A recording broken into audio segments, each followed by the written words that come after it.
네, 우리 좌우에 계신 분들과 서로 인사하고 격려하면 주겠습니다. 하나님의 종이 된 것에 대해서 감사하십시다. 인사하겠습니다. 하나님의 종들이 되신 것을 감사할 수 있기 바랍니다. 시장에 비스만 돼도 감사할 텐데, 그죠? 오늘은요, 하나님의 종에 대한 말씀을 나누려고 합니다. 여러분, 이사야 선지자를 통해서요, 이미 북이스라엘은 그 당시 이미 아수르에 의해서 거의 이제 멸망 상태에 들어갔다고 보고, 이제 하나님의 백성들 중에서 이제 유다 사람들이 남아 있는데, 이사야 선지자를 통해서 유다 백성들이 줄곧 들었던 이 얘기는요, 너희가 믿는 하나님은 창조주다. 그 하나님은 전능하신 분이다.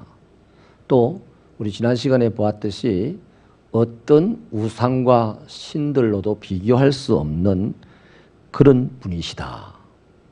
또 이스라엘 백성들을 선택하시고 보호하시고 인도하시는 분이다. 뭐 이런 큰 주제를 가지고 유다인들에게 하나님에 대해서 소개를 쭉 해왔습니다. 그러니까 이사야의 말씀을 들으면서요, 하나님께서 이스라엘 백성들에게 알려주고 싶은 내용이 뭐겠습니까? 하나님은 믿을 만한 분이다. 네. 저 하나님 안에서 안심하고 살아갈 수 있다. 이사야가 전하는 말씀을요, 그냥 곧이곧대로 받아들일 수 있다면, 저분이 말하는 하나님은 믿을 만한 분이다. 저분이 말하는 하나님 안에 들어가면 안전을 도모할 수 있겠다 하는 것이 정리가 될 것입니다. 그죠? 오늘 우리도요, 성경책을 이렇게 읽고 또 설교를 듣고 하면서요, 내가 읽는 성경과 내가 듣는 설교 말씀에 동의를 하면, 여러분이 진심으로 동의를 하면 틀림없이 하나님이 믿을 만한 분이다.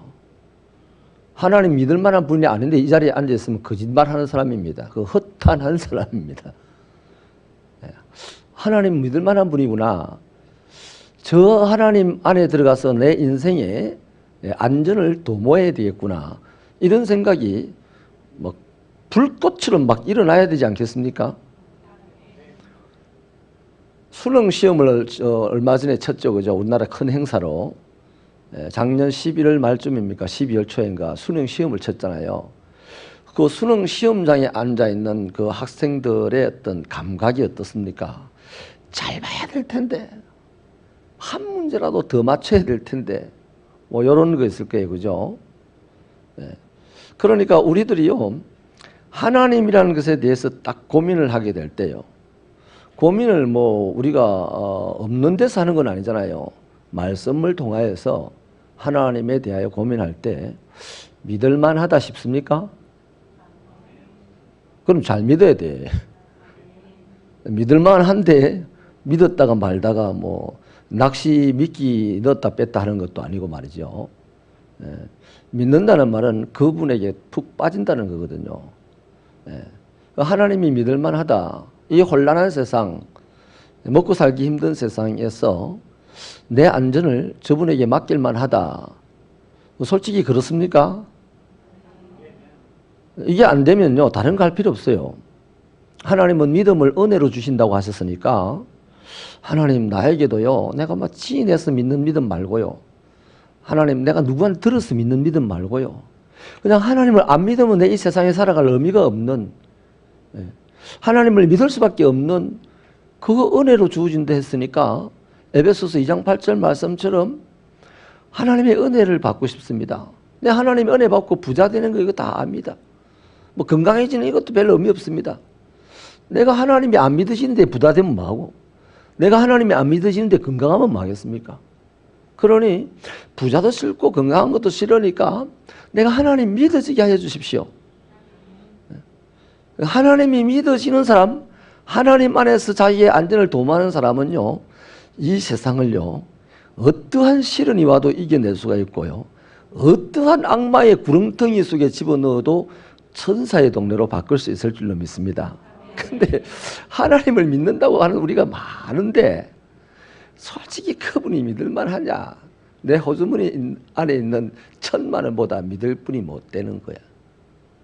믿는다 치고 요즘 보니까요, 그 정치계의 어떤 그 지도자들을 보니까요, 제일 윗자리고 있다고 해서 지도자가 아닌 것 같아요. 그냥 보기는 지도자인데 실제로 움직이는 거는 그 밑에 이제 그 밑에 급들이 움직이는 그런 모습들을 많이 보이는데요. 하나님은 제일 윗자리에 두고, 그다음 우리들의 인생을 끌어가는 것은 돈, 인간관계, 뭐 이런 걸로 우리들의 인생을 끌어가야 되지 않겠나? 하나님은 마치 일본의 수상이 정권을 행사하는데 왕이 최고로 존경받는 사람으로 있는 것처럼 우리 하나님은 존경받는 분으로 계시고, 실제 꾸려가는 것은 우리들이 필요로 하는 이런저런 것들이 실제로 꾸려가야 되지 않겠나? 이런 생각으로 살아가는 믿는 자가 너무 많아가지고요. 너무 많아가지고 하나님은 그것 때문에 키질 하실 겁니다. 그래서 까불어 가지고요, 그 가볍게 믿는 사람들은 다 날아가게 만들고, 그 다음 진짜 묵직하게 믿는 사람, 확 불어도 날아가지 않는 그 사람들을 통하여서 하나님의 뜻이 이루어지고 하나님의 나라가 세워지도록 하실 것입니다. 이스라엘의 역사도 보면요, 처음에는요 막 불러 모았어요. 애굽에서 불러 모을 때 어떻게 합니까? 애굽에 400년 동안 이스라엘이 거의 200에서 300만 명의 민족으로 구성이 되었을 때요, 그들만 불러내어도 어마어마한 숫자인데요, 하나님이 모세에게 얘기하면서 이방 잡족들까지도 너희들에게 붙여 나오거든 떨어뜨리지 말고 다 데리고 온다 그랬습니다. 하나님이 광야에 다 데리고 왔어요. 가나안 땅까지 다 데리고 갔습니다. 근데 가나안 땅에 가가지고요, 보십시오. 12지파 아닙니까? 이스라엘 민족이 탁탁탁탁 떨어뜨려내죠. 그 북이스라엘 10지파가 팍 하고 떨어져 나갑니다. 그리고 이제 두 지파 유다 지파와 베냐민 지파가 딱 유대인들로 유대 나라로 남게 됩니다. 왕들의 역사도 보면요, 북이스라엘에 떨어져 나간 북이스라엘 왕들의 역사를 보면 암살도 일어나고요, 막 모반도 일어나고 해가지고 그 혈통이 아는 사람이 왕들이 많이 돼요. 그런데 유다는요 반드시 다윗의 혈통인자만 왕이 되었습니다. 모반이 일어나기도 했지만 그래도 유다 나라는 다윗의 혈통을 따라서 쭉 해가지고 어디까지? 예수 그리스도에까지 그렇게 하나님의 종들이 이어져 가고 있는 것을 봅니다. 그러니까요, 우리 하나님은요 점수를 처음부터 짜게 줘가지고 보태시는 분이 아니고 점수를 처음에 100점 줘가지고 깎아나가시는 분입니다. 이런 차원에서 보면요, 하나님은 온갖 잡족들 가운데서 순금을 찾아내시는 분입니다. 할렐루야. 그리고 그 순금을 통하여서 나중에 다시 마지막 새하늘 새 땅이 임할 때 온갖 잡족들까지 다 순금이 되도록 변화시키는 역할을 하시는 분 하나님입니다. 그래서 확 크게 모았다가 또 곤란했다가 또 다시 그 곤란한 사람들을 위해서 또 크게 모으시는 하나님, 그 하나님이시죠. 그 와중에 지금 유다 나라가 지금 그 역사 속에 지금 와 있어요, 시기적으로. 자, 이렇게요 이사야를 통해서 소개받은 하나님은 믿을 만한 분이고 그분 안에서 안전을 도모할 만한 분인데, 그 말씀을 들었던 유다 백성들이 소기의 경일기처럼 또 앞이 보이지 않는 맹인처럼 보아도 보지 못하고 들어도 듣지를 못했어요. 그리고 입이 있어도 말을 하지 못했어요. 그분이 내가 믿을 하나님이다 이렇게 말을 못했어요. 그래서 하나님을 자기 피난처로 받아들이지 못하고 또 하나님을 믿지도 않고 그러면서 우상과 세상에 빠져서, 세상하고 우상은 사촌지간입니다. 우상과 세상에 빠져서 그 안에서 자기의 안전을 도모하려고 노력을 했던 사람들이 바로 이사야 시대의 유대 백성들이었습니다.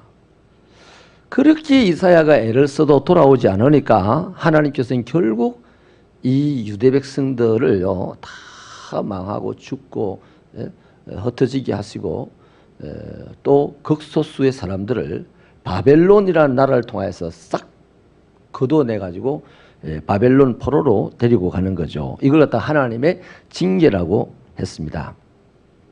그런데요, 하나님께서 이렇게 유대 나라를 지금 큰 12지파를 쪼개가지고 10지파 날아가 버렸어요. 2지파 남아있는 이 2지파도 하나님이 바벨론을 가지고 탕 치니까 그냥 산산조각이 났다 이 말이죠. 그렇게 산산조각을 냈으면서도 하나님은 그것을 끝으로 보지 않으시고요. 그 와중에도 온전하게 회복시키려고 하나님께서 종을 준비한 겁니다. 바로 그게 오늘 본문의 내용이에요. 네. 그 하나님의 종이 누구냐면요. 하나님의 종에 대해서 하나님이 설명하기 1절에 보십시오. 하나님이 붙들었답니다. 그 종을. 또 그 종을 하나님이 기뻐하신답니다. 또 하나님이 택하였다고 하죠. 그리고 당신의 영을 주었다라고 얘기합니다. 그러니까 여러분, 아무튼요, 우리 다 내려놓고 그냥 까막눈이라 생각하고 이렇게 여기서 한번 들어보시라니까요. 하나님이라는 분이요, 믿을 만한 분이요, 인생의 안전을 도모할 만한 분인데 그 하나님이 망해가는 나라를 위하여서 당신의 종을 하나 탁 끄집어냈다 이 말이죠. 그 종을 당신이 붙잡았고 그 종을 그분이 마음에 굉장히 기뻐하시고 그 종을 택하시고 그에게 하나님의 영을 부어주었다는 겁니다. 그러니까 하나님의 종이 된다는 사실은 영광스러운 겁니까? 불쾌한 겁니까? 어마어마하게 영광스러운 거죠. 그래서 주의 종이라는 이름을 들을 때 불쾌하게 생각하지 마시기 바랍니다. 네. 사람의 종이 아니라 여러분 저기 양산시장의 종만 되어도요, 비스만 되어도요 상당한 뭐가 있다 하던데 우리 하나님의 종이 된 것에 대해서 영광스럽게 생각할 줄 알아야 되겠습니다. 그런데 하나님께서요 이 종을 세우신 목적이 1절 마지막 부분에 있어요. 뭐 하려고 이렇게 영광스럽게 종을 세우시느냐? 이방의 정의를 베풀기 위하여서입니다. 따라합시다. 이방의 정의를 베풀기 위하여서.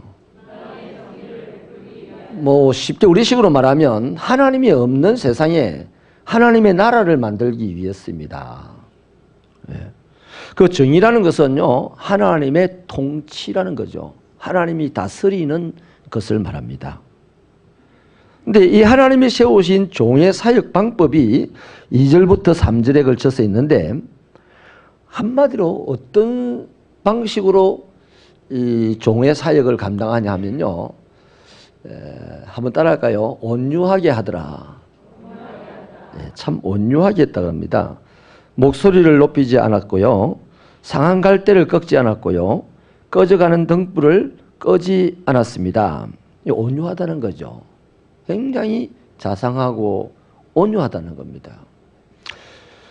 가물가물 꺼져가는 그 불에 보면요. 그 호롱불에 보면 꺼져가기 직전에 보면 이 뭡니까? 거스름이 많이 올라와요. 그래서 그게 싫어서 빨리 푹 불어서 꺼버립니다. 사람이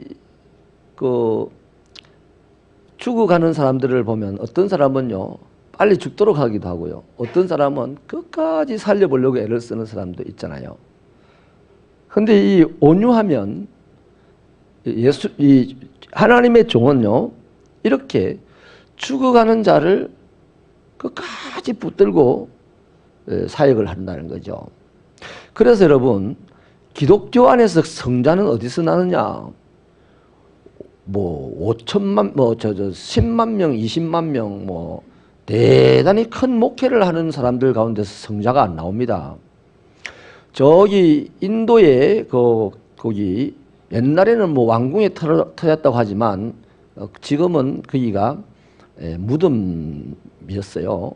그런 곳에 죽을 병에 걸린 이제 죽을 수밖에 없는 사람들이 버림받아서 하나둘 모여들었는데 불과 뭐 200명 정도 모였어요. 그들을 위하여서 아주 많은 공부를 한 사람이요. 아주 일생 동안 공부를 한 대단한 신학적인 사람이 그들을 위해서 그들에게 밥을 해주고 그들을 먹여주고 그들이 죽을 때까지 이 수발을 들어주는 그 일을 한 사람이 있어요. 마더 테레사라는 분, 테레사 수녀예요. 불과 한 200여 명도 안 되는 그 사람들을 돌본 그 사람은 전 세계를 끌어가는 지성의 어머니가 되고요. 전 세계 행동의 양심이 되고요. 그런 거예요. 우리 한국에 유명한 조영기 목사님 있습니다. 70만 명의 성도를 만든 세계 역사에 70만 명을 성도로 만든 분 예수님도 안 돼요. 주님이 말씀하신 것처럼 이후에 나보다 더 큰 일을 할 사람이 나올 거다. 정말 주님보다 더 큰 일을 했다고 해도 과언이 아닌 분이에요. 조영기 목사님 대단한 분입니다. 근데 세계 역사 속에 세계의 지성계에 세계의 사상계에 영적인 흐름에 영향을 끼치느냐? 지프라이만큼도 영향을 못 끼치는 거예요. 마더 테레사에 비하면 불과 200명도 안 되는 사람을 이렇게 죽을 때까지 섬겨주는 그 일을 하는 사람에 비해서 아무것도 안 되는 겁니다. 헨리 나우엔이라는 그 대학 교수요 신학자는요, 하버드 대학이라는 어마어마한 대학의 최고의 자리를 박차고 나와서 앞을 못 보는 사람들, 그들과 함께 나머지 여생을 살다가 그들을 섬기며, 섬긴 것도 아닙니다. 그냥 그들과 함께 살다가 세상을 떠나셨어요. 근데 그 사람이요, 세속도시라든지 이런 그 신학 서적들 쓴 걸 보면요, 이 21세기가 어떻게 될 것인지를 정확하게 꿰뚫어 놓고 있습니다. 벌써 60년 전에요. 21세기에 되면 돈과 여성과 음악과 불이 지배할 것이다. 이런 거 다 이야기해 놨어요. 앞이 안 보이는 사람, 자기가 대학 교수로 세계 최고의 대학교의 최고의 자리에서 가르치던 위치에 있을 때 보지도 못했던 것들을 쓸모없다고 하는 세상에서 버림받은 사람들과 함께 친구처럼 살면서 세상을 살리는 그런 놀라운 얘기들을 하게 되는 거단 말이죠.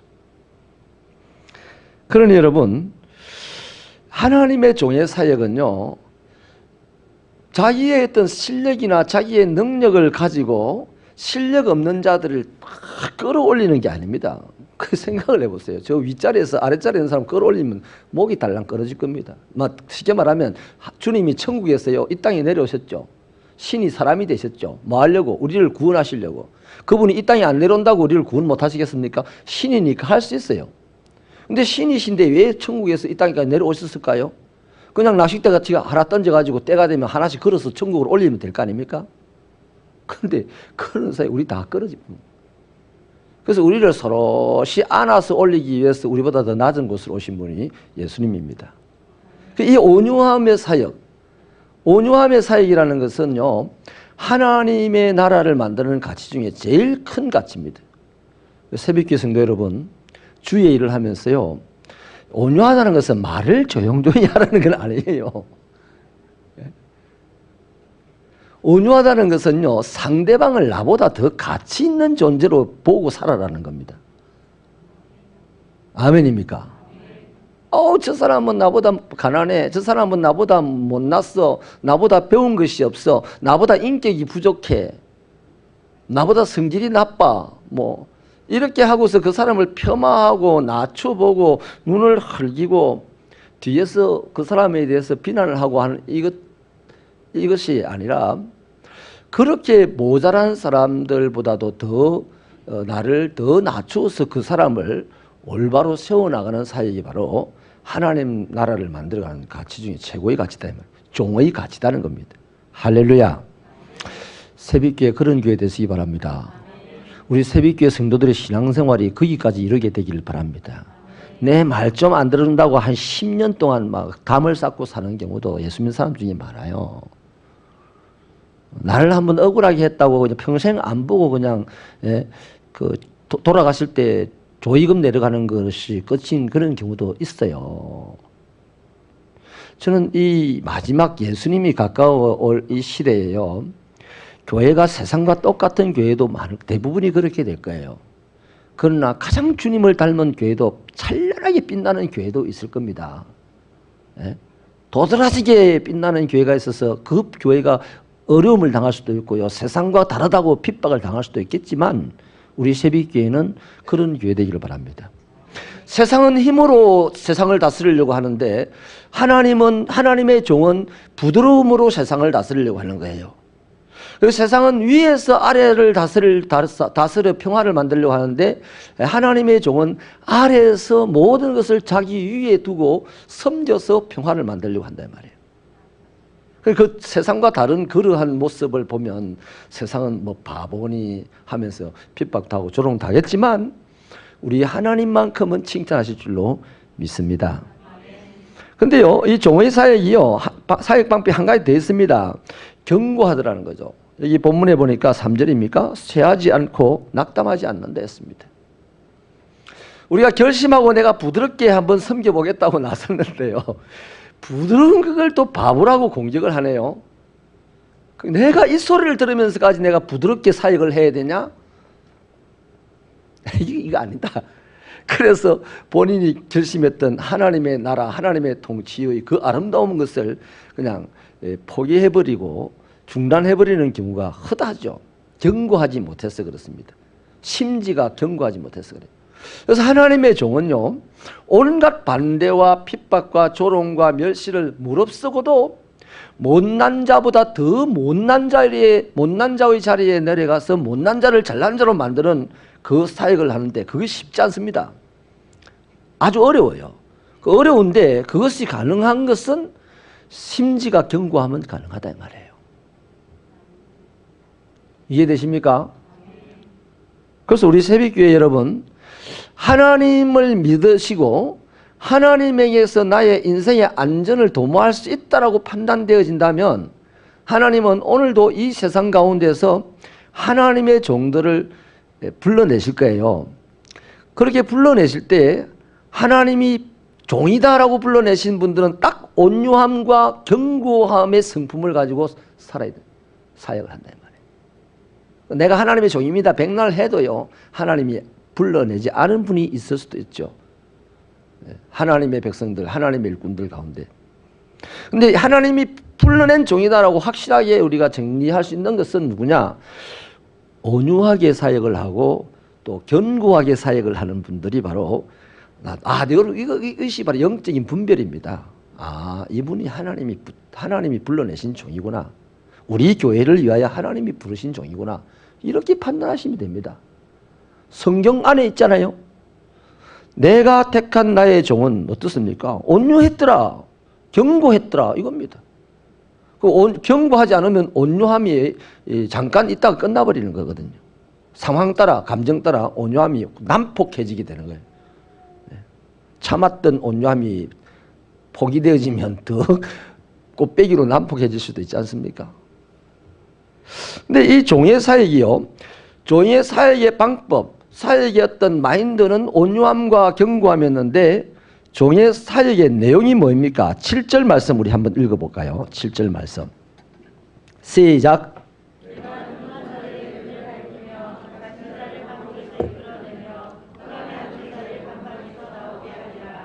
아멘.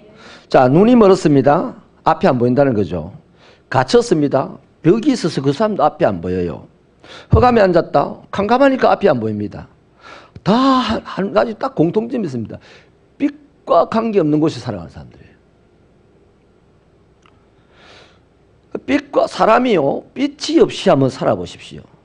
우리가 눈을 감고요, 10m만 앞을 걸어가 보십시오. 내가 이제 눈을 감고 10m를 앞으로 걸어갈 거야 라고 결심을 하고 눈을 감는 그 순간부터 긴장합니다. 감는 순간부터 긴장해요. 그 빛이라는 것이 그만큼 중요하잖아요.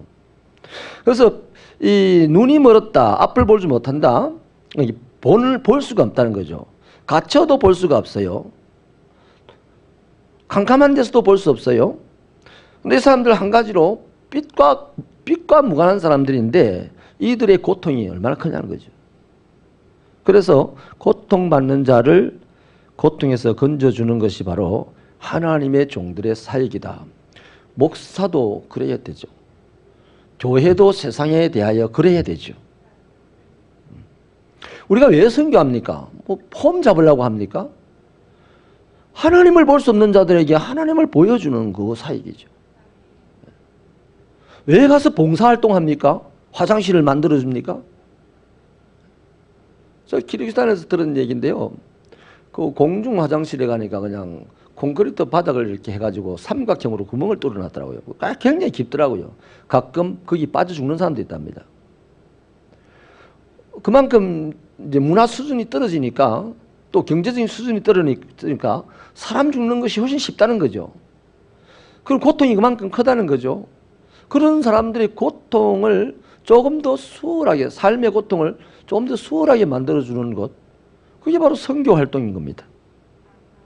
좀 전에 말씀드린 궁극적으로 보지 못하는 하나님을 보아서 하나님 때문에 살아갈 수 있게 해주는 것이 선교이죠. 그래서 어두움에서 어두움을 몰아내고 빛을 보여주고, 또 한 가지 더 있죠. 죄 자체가 사실은 감옥 아닙니까? 영적으로 보면 그래요. 육체적으로 보면 육신의 어떤 부족함, 모자람 때문에 고통스러운 것, 영적으로 보면 죄에 가로막혀서 아무것도 보지 못하게 되는 것, 이런 것들이 고통인데요. 사실 이런 곳에다가 빛을 비춰주는 사역이 바로 하나님의 종들이 하는 일인데, 그 빛이 뭡니까? 의와 평강과 희락이라는 하나님의 나라입니다. 옛날에 제가 이런 말씀을 한번 드렸죠. 우리 미래산업 대표인 정문술 회장님, 그분이 국정원에서 명예퇴직을, 좀 조기 퇴직을 하고 그 수익 퇴직금으로 사업을 차렸는데 사업이 부도가 나고 산에 올라가서 죽을까 생각을 하고 산에 올라갔는데, 죽기 직전에 아이가 불렀던 하나님이 세상을 이처럼 사랑하사, 그 찬송, 자기 딸아이의 찬송 소리가 귀에 아련히 들려서 죽는 것을 포기하고 내려왔더니, 자기 부도난 회사에 들어가 보니 그 직원들이 다 짐을 싸고 있어서 본인이 하는 얘기가, 우리가 짐을 쌀 힘이 있다면 다시 한번 해봅시다 라고 말을 했다는 거죠.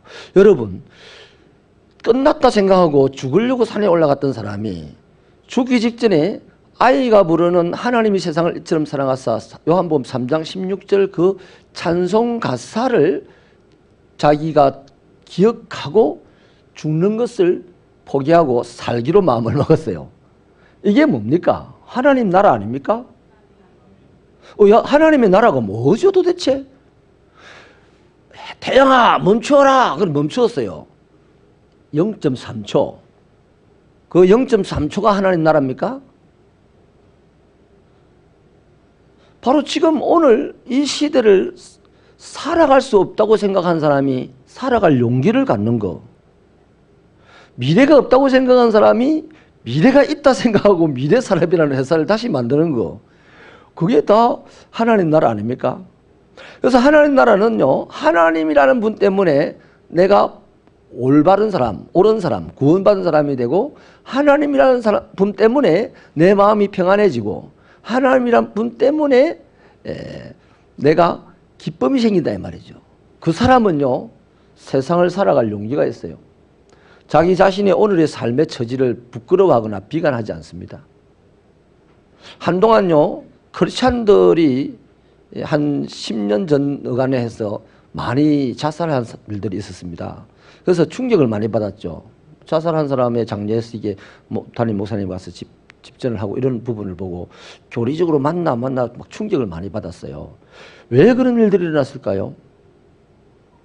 하나님을 믿는다고 했는데 하나님에게서 자신의 안전을 도모할 수 있다는 생각까지 못한 거죠. 하나님을 믿는다고 한 그 믿음이 진짜 자기 자신을 그 믿음의 그 용광로 속에 집어넣지 않았다는 거죠. 그러면 여러분, 오늘 이 사람들이요, 연약한 그 두 가지가 있어요. 사람에게는요. 하나는 육신적인 연약함이 있습니다. 무지한 거, 가난한 거, 질병 앞에 꼼짝도 못하는 거, 이런 것들이 육신적인 연약함이죠. 영적인 연약함이 있습니다. 죄의 굴레에 갇혀서 힘들어하는, 이것이 바로 영적인 연약함이죠.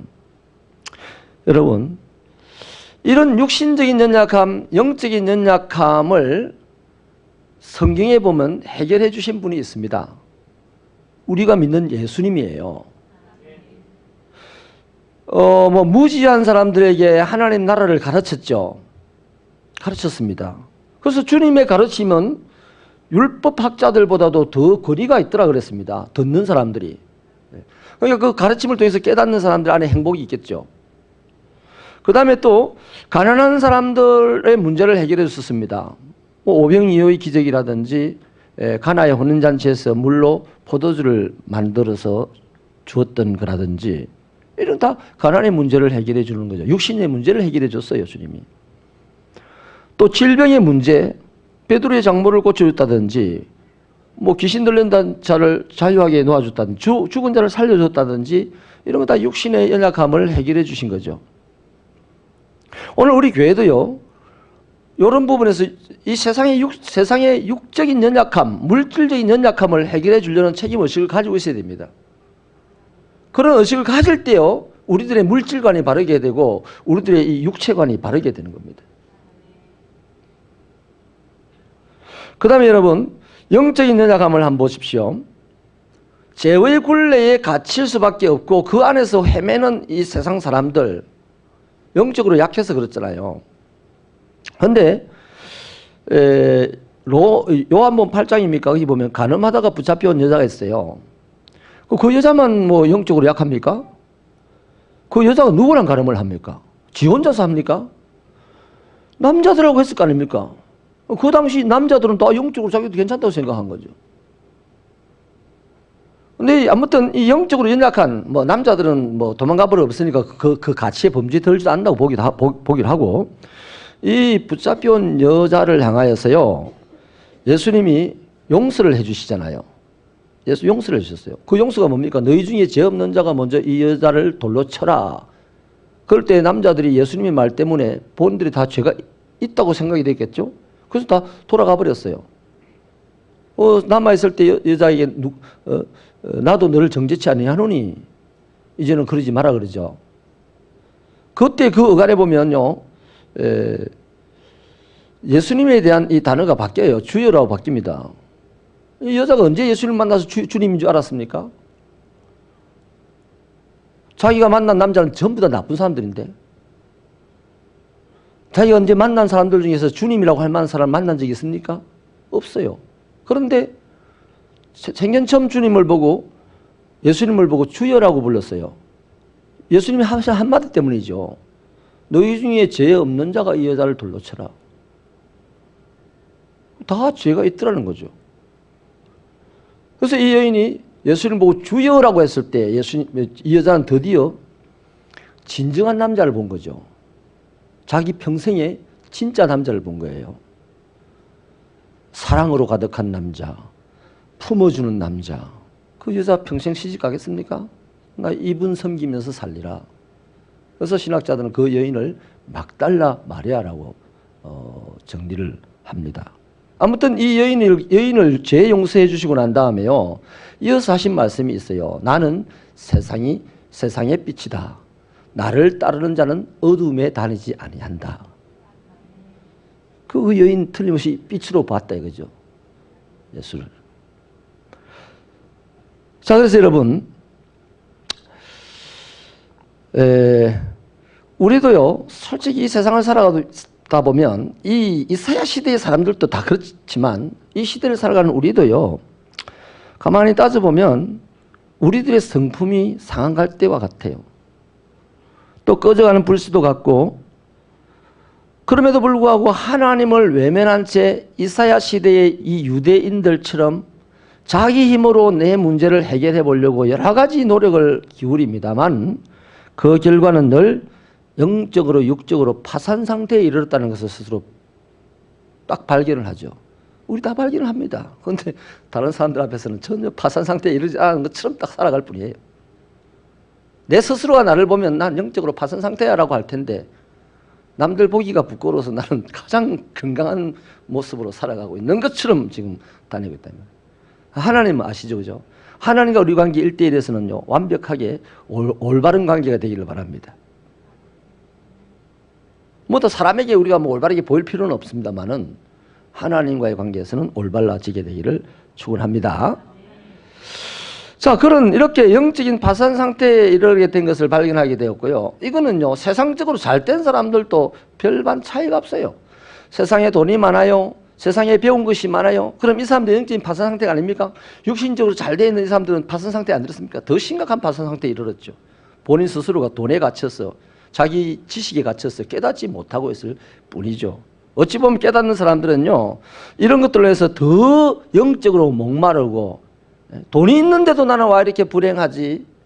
많이 배웠는데도 나는 왜 이렇게 깝깝하지? 이런 걸로 인해서 더 큰 고통을 당하고 있겠죠. 그래서 여러분, 이런 갈증들로 온 세상 사람들이 나는 갈 것 없이 다 지금 헤매고 있는 거예요. 그런 우리에게 하나님의 종으로 누가 왔다? 예수님이 왔어요. 예수님이 언제 우리에게요, 뭐, 우리가 이 파산 상태에 이래가지고 막 꺼지려고 까물까물 하는데 예수님이 훅 불어가지고 우리 꺼트렸습니까? 우리가 막 바람에 막 하도 자꾸 꼬부라지고 이 밑동이 그냥 달아서 그냥 다 떨어져가고 조금 남아있는데 주님이 오셔가지고 싹 밟아서 비틀어 버렸습니까? 다시는 못 일어나게? 한 번도 그런 일이 없습니다. 그것을 붙잡고 찬바람을 맞으신 분이 주님이고, 그것을 붙잡고 감싸고 욕을 얻어먹으신 분이 주님이고, 그것을 붙잡고 품고 가면서 채찍에 맞으시고 십자가에 박혀 돌아가신 분이 주님이십니다. 그러시기까지도 우리를 포기하지 아니하고 우리를 죽도록 하지 아니하고 품으시고 보호하셔서 우리는 지금 하나님의 아들로 살아가고 있는 것입니다. 할렐루야. 그래서 우리는 이 주님, 하나님의 종으로 오셔서 온유함과 견고함으로 우리에게 용기를 북돋아주고 못난 우리를 포기하지 않는 그 견고함으로 우리를 품어주셔서 우리 지금 하나님의 생명력을 가지고요. 그래도 오늘 우리가 부족한 가운데서도 내일에 대한 생각을 할 때 내일은 괜찮아. 우리 적어도 오늘 이 시점에 내일을 맞이할 자신감은 가지고 있지 않습니까? 내일에 대한 자신감이 없으면 오늘 이 자리에 안 나옵니다. 안 나와요. 적어도 우리는 내일에 대한 자신감이 있다고요. 왜? 내일은 누가 있다? 하나님이 내일을 붙잡고 오시고 있다는 거죠. 할렐루야. 여기까지 얘기를 정리를 하겠습니다. 그러면 지금 이 이사야 선지자가 한 이 말이요, 이 유대인들 이제 바벨론 포로로 잡혀갈 것이고 잡혀가서 70년 동안 죽으라고 고생하고 눈치 보고 살다 보면 그것이 자기 운명인 양 생각하고 이제 나는 하나님의 백성인지 아닌지도 모르고 그냥 이렇게 살아갈 그들을 위하여 미리 지금 말씀을 해놓은 겁니다. 하나님의 말씀은 절대로 사라지지 않잖아요. 반드시 어디에 쓴가 누구에게 쓴가 열매를 맺거든요. 근데 또 이사야 선지자는 그뿐만 아니라 더더욱 더 구체적으로 700년 후에 있을 예수 그리스도의 모습까지 지금 기록을 하고 있잖아요. 신약에 보면 예수님의 활동을 보면요, 오늘 이사야 선지자가 이 말씀하고 거의 맞아 떨어지잖아요. 그래서 우리는 이분이 예수님이라고 할 수 있습니다. 또 이 예수님의 사역 때문에 오늘 우리도 온전하게 지금 하나님을 아버지라고 부르면서 살아가고 있어요. 부족하지만. 우리 하나님께 감사하다고 박수 한번 하실까요?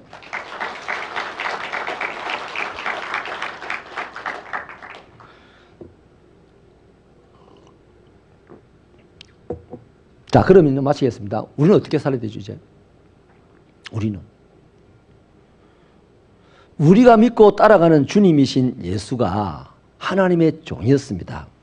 온유함과 견고함으로 사역의 틀을 잡았습니다. 사역의 내용은 어떤 모양으로든지 약하여져서 영육간에 약하여서 고통받는 자의 고통을 해결해 주었습니다. 이것이 우리의 비전이어야 되죠.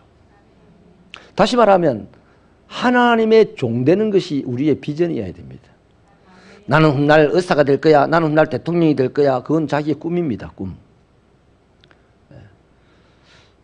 하나님의 말씀은 우리에게 약속이 되고 꿈이 되고 비전이 되는 거예요. 하나님의 말씀은 반드시 이루어지게 됩니다. 근데 자기의 계획, 자기의 바람, 자기의 꿈 이런 것은요, 어쩌다가 이루어지지만 대부분이 안 이루어집니다. 근데 꿈이 너무 많거나 꿈이 너무 크거나 이러면 정신적으로 또 문제가 있을 수가 있어요. 공상가라 그러죠. 좀 잘 봐주면 공상가라고, 좀 더 나가면 정신병으로 가야 되거든요. 근데 하나님의 말씀 안에서 나의 꿈을 찾으면요, 우리는요, 청소부가 된다 할지라도 세상 살리는 사람이 될 겁니다. 미국의 대통령보다도 한국의 제일 위대하다고 하는 세상적으로 성공했다고 하는 목회자보다도 테레사 수녀가 훨씬 더 세상을 이끌어가는 능력자가 되듯이 우리가 비록 청소부라 할지라도 세상에서 존경받는 인물이 될 겁니다.